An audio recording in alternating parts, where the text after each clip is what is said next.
There was a monk who used to meditate a lot. He had advanced quite a lot in his spiritual journey, but his goal of self realization still seemed far. One day, he decided to meditate on a boat on the water. He hires a boat and takes it in the middle of a lake and lets the boat just float on the water. He closes his eyes and begins his meditation. After a few hours of undisturbed silence, he suddenly feels a bump by another boat colliding with his. With his eyes still closed, he senses his anger rising within his mind. And by the time he opens his eyes, he was ready to scream at the boatman who dared disturb his meditation.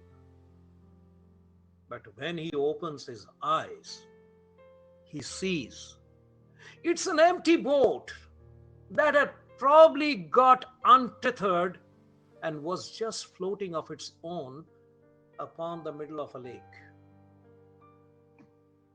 Oh my God, upon whom am I angry?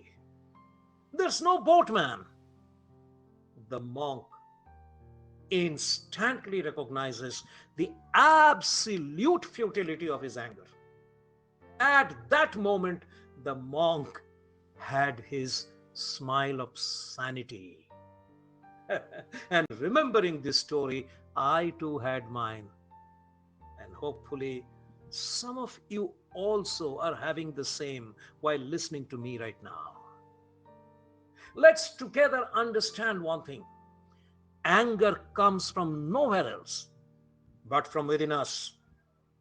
If we are wise and alert, the bump of some external stimulus in the form of a provoking action or reaction of someone can either awaken us or push us back to a stubborn reactive mode. Hey, folks, pause a while and mark my words carefully.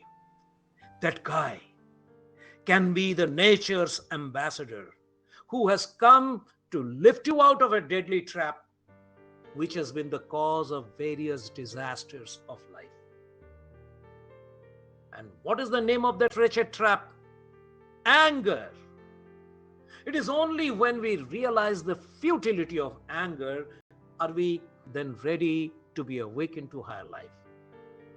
When you have the right intention to evolve to a higher life, such a bump of your life may come to let you serenely realize the virtue of peace, and you will no longer then be affected by anger or any other negative stimulus. So, good luck for the next bump.